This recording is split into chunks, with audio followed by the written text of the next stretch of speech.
महिला सक्षमीकरणाचा आणि ग्रामीण अर्थव्यवस्थेचा उत्सव असणाऱ्या विभागीय मिनी सरस विदर्भीय महोत्सवाचे दिमाखात उद्घाटन झाले आहे.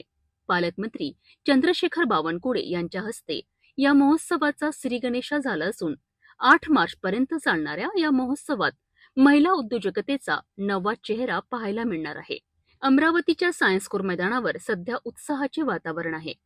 जिल्हा प्रशासन आणि उमेद अभियानाच्या वतीने आयोजित या महोत्सवात 156 स्टॉल्स उभारण्यात आले आहेत. यामध्ये 110 स्टॉल्सवर महिला बचत गटांनी तयार केलेल्या दर्जेदार वस्तूंची विक्री होत आहे. तर 46 स्टॉलवर खवय्यांकरिता द फ्लेवर ऑफ महाराष्ट्र अंतर्गत कोकणी, कोल्हापुरी आणि जळगावच्या खाद्यपदार्थांची मेजवानी आहे. पालकमंत्री चंद्रशेखर बावनकुळे यांनी यावेळी घोषणा केली आहे की चिखलदरा महोत्सवातही आता महिला बचत गटांना कायमस्वरूपी स्थान दिले जाईल.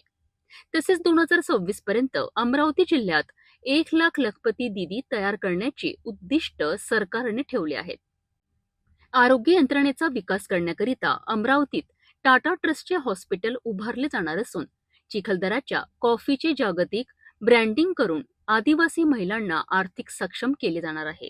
अमरावती जिल्ह्यातल्या आमच्या महिला बचत गटांनी तयार केलेल्या वेगवेगळ्या वस्तू, वेगवेगळे प्रॉडक्ट्स यांचं प्रदर्शन आणि पुढच्या काळामध्ये 2026 मध्ये पुन्हा एकदा आमच्या बहिणींना प्रोत्साहन देण्याकरता इथनं जे आता या ठिकाणी आपल्याला काही नाविन्यपूर्ण विषय मिळतील त्या विषयाला पुन्हा पुढच्या काळामध्ये या सर्व काही महिला बचत गटांनी काही उत्पन्न तयार केलं, काही कुठलं प्रॉडक्ट तयार केलं. जेव्हा आपण एकामेकाचं या ठिकाणी यशस्वी गाथा ऐकू किंवा बघू तेव्हा ही यशस्वी गाथा दुसऱ्या महिला बचत गटांना कामी येईल. शेवटी प्रदर्शनाच्या माध्यमातून, वस्तू विक्रीच्या माध्यमातून एवढाच हा कार्यक्रम नाही आहे. ज्यांनी या ठिकाणी उत्कृष्ट काम केलं, उत्कृष्ट त्या ठिकाणी आपल्या जिल्ह्यामध्ये प्रॉडक्ट तयार केले, उत्कृष्ट वस्तू तयार केल्या, त्या वस्तूचं खऱ्या अर्थाने पुढच्या काळामध्ये अजून चांगली बाजारपेठ निर्माण करण्याकरता एक महत्त्वाची संधी या ठिकाणी होणार आहे. आणि म्हणून या कार्यक्रमाला प्रामुख्याने आपले लोकप्रिय खासदार डॉक्टर अनिल बोंडेजी, आपले महापौर श्रीचंद तेजवानीजी, आपले आमदार संजय खोडकेजी, आमदार रवी राणाजी, आमदार सुलभाताई खोडकेजी, आमदार प्रवीण तायडेजी, आमदार राजेश वानखेडेजी, आमदार गजानन लवटेजी, आपल्या विभागीय आयुक्त श्वेता सिंगलजी, आपले जिल्हाधिकारी आशिष येरकरजी, या ठिकाणी प्रीतीताई देशमुख, रविराजजी देशमुख, व्यासपीठावर अनेक मान्यवर आहेत, समोर अनेक मान्यवर बसलेले आहेत. या ठिकाणी आमचे शेतकरी बंधू या ठिकाणी मोठ्या प्रमाणावर आहे, आमच्या बहिणी आहेत. खरं तर मी सर्वांचं स्वागत करतो. या ठिकाणी महिला बाल विकास विभाग अमरावती, समाज कल्याण विभाग, महिला आर्थिक विकास महामंडळ आणि उमेद महाराष्ट्र राज्य ग्रामीण जीवनोन्नती अभियानाचे सर्व पदाधिकारी या ठिकाणी आहेत. त्यांचे मी अभिनंदन करतो. खरं तर उद्या आपला जागतिक महिला दिन आहे.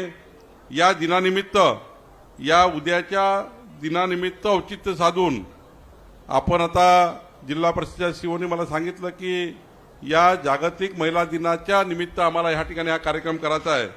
आणि यातनं आपल्या जागतिक महिला दिनाच्या माध्यमातून जिल्हास्तरीय एकल महिला महासंमेलनामध्ये जागर स्त्री शक्तीचा हा कार्यक्रम आणि या ठिकाणी हा आयोजित करून ज्या पद्धतीचं प्रदर्शन या ठिकाणी केलं, मी जेव्हा उद्घाटन केलं, उद्घाटनापूर्वी मोठ्या प्रमाणावर या ठिकाणी ग्रामीण रुग्णालयामध्ये ॲम्ब्युलन्स आपण दिल्या.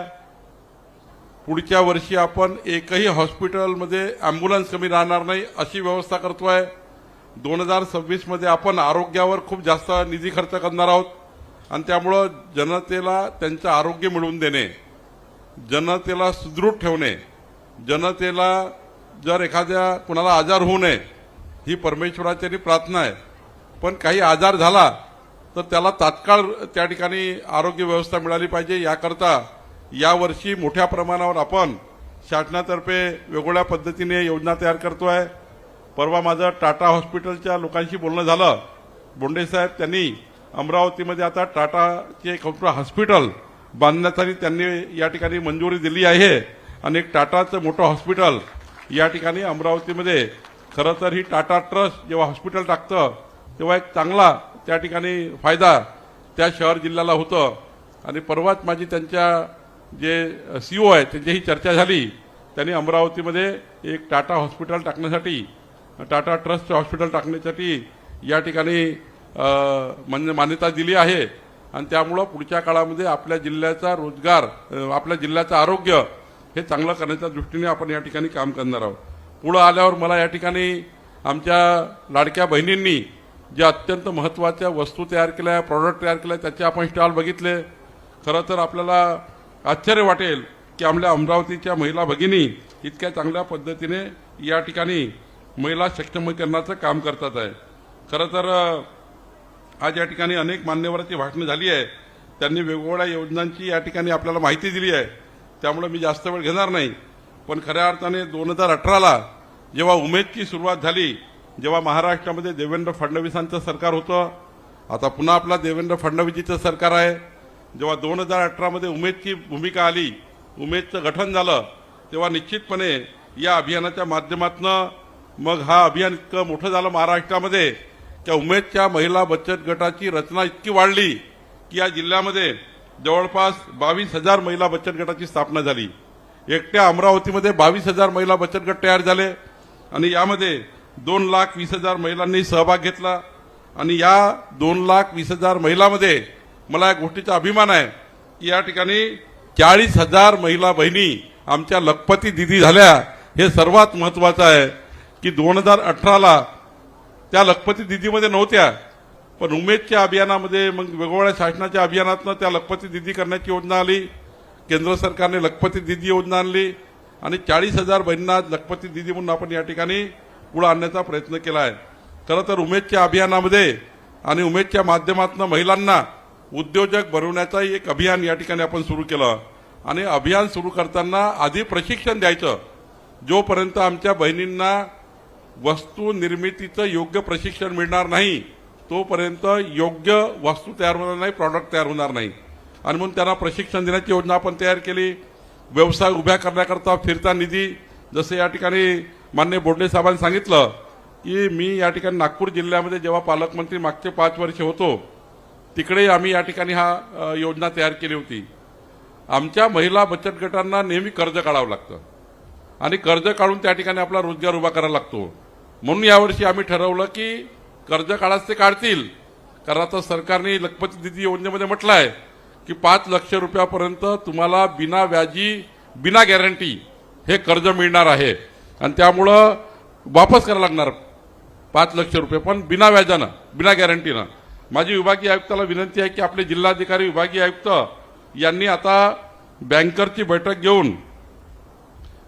बैठक घेऊन सर्व बँकर्सशी बसून आमच्या महिला बचत गटामधल्या ज्या महिला आहेत त्यांना 5 लाख रुपये बिना गॅरंटी, बिना व्याजानं उपलब्ध करून देण्यासाठी आमच्या विभागीय आयुक्त पुढाकार घेणार आहे. आमच्या COC बसून, कारण बँकर्स त्या ठिकाणी मोठ्या प्रमाणात अडवणूक करतात आणि अडवणूक झाली नाही पाहिजे.